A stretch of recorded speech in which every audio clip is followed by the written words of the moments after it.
क्या आपने कभी किसी ऐसे गांव के बारे में सुना है जो भारत में होते हुए भी भारत का हिस्सा न हो? एक ऐसा गांव जो आजादी के बाद देश की नक्शे से ही गायब हो गया हो? ये कहानी है एक ऐसे ही गांव की, पगलापुर। वर्षों पहले जब भारत आजाद हुआ और विभाजन हुआ, तो नक्शे की रेखाओं के फेर में एक छोटा सा गांव छूट गया। न वह पाकिस्तान में गया, न भारत में। सरकारी कागजों में उसका कोई नामो निशान नहीं था।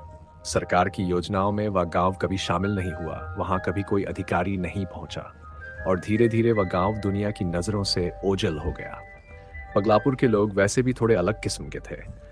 वहां कोई खुद को रेडियो समझता था, कोई कहता था कि वह जानवर है, कोई आसमान में उड़ने वाले पात्रों की नकल करता था। पर इन सब के बीच भी उनकी एक अपनी दुनिया थी, अपने ढंग से जीने की कला।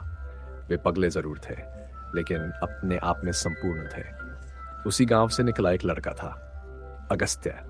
वह बचपन से ही तीव्र बुद्धि वाला था। उसने विज्ञान पढ़ा और अंततः परदेश जाकर अंतरिक्ष विज्ञान केंद्र में वैज्ञानिक बन गया। उसके जीवन में सम्मान था, प्रतिष्ठा थी, पर उसका दिल अब भी पगलापुर में ही धड़कता था। एक दिन जब उसे पता चला कि सरकार देश के पिछड़े गांवों की सूची बना रही है और उसमें पगलापुर का कोई जिक्र नहीं है, तो वह स्तब्ध रह गया।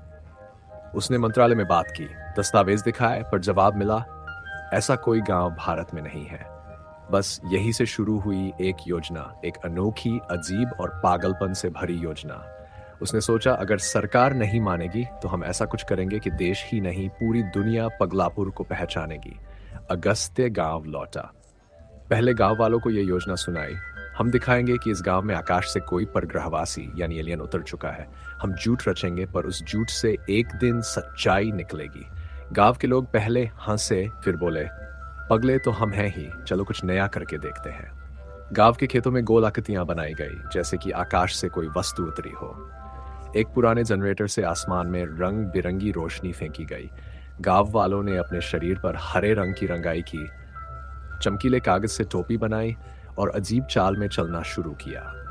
सबने मिलकर पगलापुर को एक ऐसे स्थान में बदल दिया जहां हर कोना किसी दूसरे ग्रह जैसा प्रतीत हो। फिर अगस्त्य ने इन दृश्यों को एक चलायमान चित्र में उतारकर उसे देश विदेश के समाचार माध्यमों तक पहुंचा दिया। कुछ ही समय में यह समाचार फैल गया। भारत के एक भूले गांव में परग्रहवासी उतरे। समाचार चैनलों ने अपने पत्रकार वहां भेज दिए। एकाएक पगलापुर, जो वर्षों से अंधेरे में था, देश भर के चैनलों पर छा गया। अब पत्रकार आए, गांव वालों से प्रश्न पूछे, और गांव वालों ने अपनी अभिनय प्रतिभा का अद्भुत प्रदर्शन किया। किसी ने कहा, वह चमकता हुआ था, सीधा आकाश से आया और कह रहा था, बिप बिप बिप। किसी ने कहा, मैंने उसकी 3 आंखें देखी। समाचार चैनलों की लोकप्रियता बढ़ने लगी। विज्ञापनदाता पैसे देने लगे। सरकार को भी लगने लगा कि कुछ तो है। वैज्ञानिकों की एक टोली गांव आई, पर उन्हें कुछ स्पष्ट प्रमाण नहीं मिला। लेकिन जनभावना इतनी प्रबल हो गई थी कि सब मानने को मजबूर हो गए। फिर अचानक एक समाचार पत्र ने जांच शुरू की। उन्हें अगस्त्य के यंत्रों के पीछे का खेल समझ में आया। उन्होंने गांव में छुपे कैमरों से वह दृश्य रिकॉर्ड किया जिसमें गांव वाले खुद ही वे आकृतियां बना रहे थे। एक दिन एक पत्रकार ने सारे तथ्य उजागर कर दिए। यह सब नाटक है, कोई परग्रहवासी नहीं उतरा। सरकार क्रोधित हुई, समाचार चैनल पलट गए, अगस्त्य को पकड़ लिया गया। गांव वाले शर्मिंदा हुए। पगलापुर फिर मजाक बन गया। जहां कल लोग तालियां बजा रहे थे, आज वे ताने मार रहे थे। लेकिन उसी रात एक ऐसा दृश्य हुआ जिसने सबकी सोच बदल दी। रात के तीसरे पहर गांव के आकाश में एक अजीब चमकदार वस्तु दिखाई दी। वह गोल थी। उसके चारों ओर लाल और हरी रोशनियां घूम रही थी। वह वस्तु हवा में मंडरा रही थी। फिर वहां से एक ध्वनि निकली, जिसे बाद में वैज्ञानिकों ने एक परग्रह संदेश बताया। इस बार न कोई कैमरा ट्रिक थी, न कोई जालसाजी। वह दृश्य सच था। उस वस्तु को दिल्ली के विज्ञान संस्थान, अंतरिक्ष अनुसंधान केंद्र और विश्व की अन्य संस्थाओं ने भी देखा। समाचार माध्यम फिर पगलापुर लौट आए। वैज्ञानिकों की टीम फिर पहुंची और अंततः सरकार ने यह स्वीकार किया कि वहां कुछ असामान्य घटित हुआ है।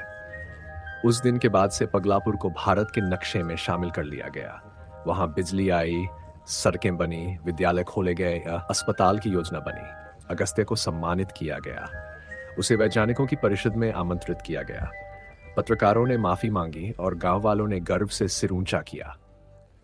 एक सभा में अगस्त्य ने माइक पर खड़े होकर कहा, मैंने झूठ रचा था ताकि कोई सच्चाई जाग सके। शायद हमने आकाश को यह संकेत दिया कि हम तैयार हैं, और उसने उत्तर दिया।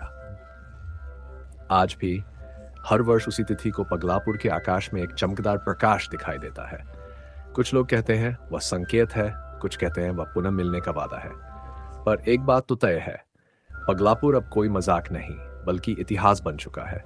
वह गांव जो कभी सरकारी नक्शे से गायब था, अब विश्व के मानचित्र में चमकता तारा बन चुका है। अगर आपको ये कहानी रोमांचक लगी हो, तो हमारा चैनल सब्सक्राइब करना ना भूलें। हर हफ्ते ऐसी ही थ्रिलर और मिस्ट्री से भरी कहानियां आपके लिए लेकर आते हैं। तो अभी सब्सक्राइब करें और हमारे मिस्ट्री हैदर परिवार का हिस्सा बने।